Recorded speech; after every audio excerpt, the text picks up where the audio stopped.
क्या हुआ जब एक किसान भक्त की रक्षा करने आई स्वयं माँ दुर्गा। राजस्थान के एक गांव में एक गरीब किसान रहता था। उसका संसार में कोई नहीं था, वो अकेले ही रहा करता था।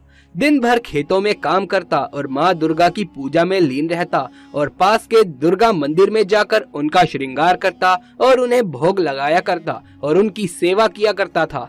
उसके जीवन में किसी प्रकार का संकट हो, वो माँ दुर्गा से अपने मदद की गुहार लगाता था। उसकी आस्था कुछ माँ में इस प्रकार थी कि माँ दुर्गा उसकी हर इच्छा को पूर्ण करेगी। एक दिन वो व्यक्ति मंदिर में बैठे बैठे माँ दुर्गा से कहने लगा कि माँ, मेरे जीवन की बस आखिरी इच्छा ही बाकी रह गई है, आप उसे भी पूर्ण कर दीजिए। मैं एक बार बस आपके दर्शन करना चाहता हूँ, आप मुझे दर्शन दे दीजिए। गांव वाले उसकी बातें सुनकर उसका उपहास करने लगते थे कि देखिए, ये आदमी बुढ़ापे में पागल हो रहा है। ऐसा भी कभी हो सकता है भला कि स्वयं माँ दुर्गा आए और उसको दर्शन दे दे। परंतु उसने अपनी आस नहीं छोड़ी। उसे विश्वास था कि माँ दुर्गा एक दिन आकर जरूर से मुझे दर्शन देगी। उस दिन किसान को अपने किसी काम से दूर गांव जाना था। वो सुबह जल्दी उठकर माँ दुर्गा की पूजा करने के बाद गांव के लिए निकल गया। अपने गांव से दूसरे गांव जाने के लिए उसे एक पहाड़ी को पैदल ही पार करना था। शाम के समय अपना काम को खत्म करके जब वो वापस अपने घर की ओर निकल गया, उस पहाड़ी को पार करते समय उस व्यक्ति का पांव फिसल गया और वो व्यक्ति पहाड़ के नीचे गिरने लगा। गिरते हुए उसने वहां पर एक पेड़ को पकड़ लिया, परंतु ऊपर आने में वो असमर्थ था। वहीं चिल्ला चिल्ला कर वो किसी को अपनी मदद के लिए बुलाने लगा और वहां उसकी बात सुनने के लिए कोई भी मौजूद नहीं था।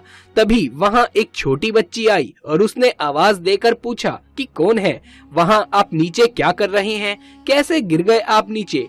तब उसने बताया कि मेरा पैर फिसल गया और मैं नीचे गिर गया हूँ, तुम भाग कर जाओ और किसी को बुला कर लाओ मेरी मदद करने के लिए। उस लड़की ने कहा, किसी को बुलाने की क्या जरूरत है, मैं हूँ ना, मैं आपको खुद ऊपर खींच सकती हूँ। और उस बच्ची ने उसे पकड़कर ऊपर खींचने की कोशिश करी। वो छोटी थी और उस व्यक्ति के पास ढंग से पहुँच भी नहीं पा रही थी, परंतु उसने देखा कि धीरे धीरे वो अपने आप ही बड़ी होने लगी और उसने उस व्यक्ति का हाथ पकड़ लिया और उस व्यक्ति ने उस बच्ची से कहा, मैंने तुम्हारी चुनरी तो पकड़ ली है, परंतु तुम मुझे ऊपर क्यों नहीं खींच पा रही हो। उस लड़की ने उन्हें खींचना शुरू किया। बच्ची बोली, आप चिंता मत करो, मैं आपको ऊपर जरूर खींच लूंगी।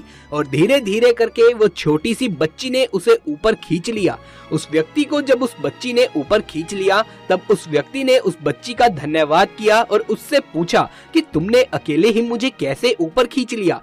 छोटी बच्ची ने मुस्कुराते हुए उत्तर दिया, ये तो मेरा कार्य है, जो मेरा है, जो मेरे अपने हैं, मुझे उसकी रक्षा तो करनी ही पड़ेगी ना। ये कहते ही वो बच्ची ना जाने कहाँ गायब हो गई। तब उस व्यक्ति को मालूम हुआ कि ये तो कोई और नहीं बल्कि स्वयं साक्षात माँ दुर्गा थी, जो एक बच्ची का रूप धारण कर उसके प्राणों की रक्षा करने आई थी। वो घर वापस गया और गांव वालों को सारी की सारी बातें बताई। उसकी बातें सुनकर गांव वालों ने फिर से उसका उपहास उड़ाना शुरू कर दिया और उसकी बातों पर किसी ने भी यकीन नहीं किया। लेकिन वो जानता था कि ये कोई मजाक नहीं है, सच में माँ दुर्गा आई थी और उसकी जान की रक्षा करी थी। वो वापस से भागकर दुर्गा मंदिर गया और माँ से कहा कि माँ, आपने आज मेरी सारी इच्छाएं पूर्ण कर दी है। इस इच्छा को पूर्ण करने के लिए मैं सदा आपका आभारी रहूंगा। और वो व्यक्ति हमेशा हमेशा के लिए माँ दुर्गा का उपासक बन गया। जब झारखंड में 20 साल की ये लड़की अचानक से नदी में दौड़ने लगी और फिर जो चमत्कार हुआ उसे देख सभी लोग हैरान हो गए। नमस्कार दोस्तों, जय माता दी। माता रानी आप सभी की झोली खुशियों से भर दे। दरअसल दोस्तों, ये घटना झारखंड के एक छोटे से गांव में रहने वाली मनीषा जी की है, जिसकी उम्र महज 20 साल की है। मनीषा बचपन से ही धर्म कर्म के कामों को पूरी लगन से करती और उसकी भावना भगवान के प्रति हमेशा से ही अधिक थी। इतना ही नहीं, वो किसी भी गरीब को देखती तो उसे खाली हाथ जाने ही नहीं देती और अन्य लोगों की मदद में भी वो कभी पीछे नहीं हटती। मनीषा हर साल सर्दी के मौसम में लोगों को पुराने कपड़े दान में देती थी और साथ ही उनको खाने पीने की चीजें भी देती थी।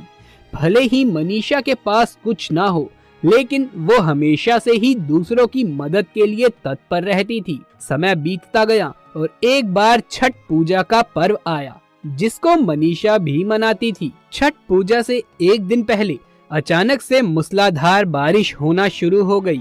इसके बाद अगले दिन जब छठ पूजा शुरू हुई तो मौसम ठीक ठाक हो गया और अच्छी खासी धूप भी निकल आई। आप जानते होंगे कि छठ पूजा का पर्व 3 दिन तक मनाया जाता है। छठ पूजा के तीसरे दिन जब मनीषा पास की नदी में छठ मैया की पूजा करने पहुंची तो वहां पर उसके साथ एक ऐसा हादसा घटित हुआ जिसके बाद से मनीषा की पूरी दुनिया ही पलट गई। जी हाँ, उस दिन मौसम भी काफी बिगड़ा हुआ था। आसमान पर काले बादल छाए हुए थे और बिजली की गड़गड़ाहट के बीच सभी श्रद्धालु नदी में छठ मैया की पूजा अर्चना कर रहे थे। छठ पर्व के दौरान नदी में लोगों की भीड़ अधिक थी, जिस कारण नदी में धक्का मुक्की का माहौल बना हुआ था। वहीं लोगों की सुरक्षा के लिए सुरक्षा दलों को तैनात भी किया गया था।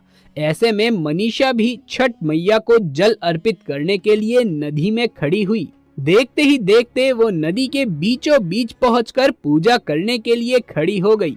अचानक से तेज बारिश शुरू हुई और नदी के पानी का बहाव तेज हो गया, जिससे मनीषा बहते हुए दूर किसी जगह पर पहुंच गई।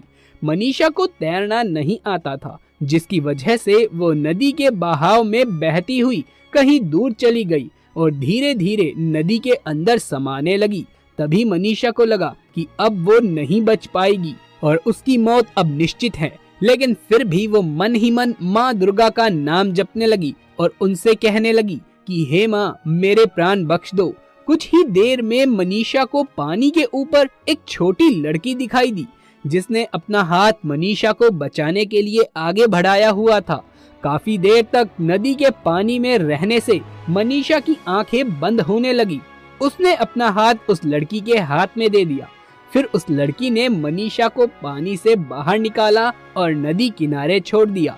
इसके बाद कुछ देर में उस नदी के किनारे गांव के कुछ लोग वहां आए और मनीषा को किनारे पर पड़ा देखकर शोर मचाने लगे। देखते ही देखते वहां भीड़ इकट्ठी हो गई और मनीषा को भी होश आ गया।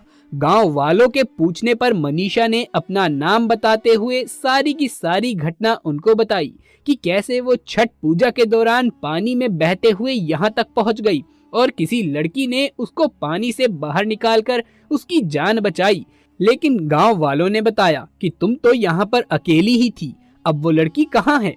काफी सोचने के बाद मनीषा को समझ में आया कि वो लड़की और कोई नहीं थी बल्कि स्वयं माँ दुर्गा थी, जो एक बच्ची के रूप में उसकी जान बचाने के लिए आई थी और माता यहाँ से अब जा चुकी है।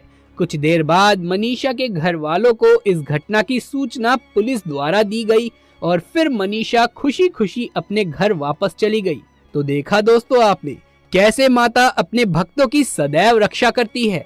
यदि आप भी माँ के सच्चे भक्त हैं तो कमेंट बॉक्स में जय माता दी अवश्य से लिख दीजिए।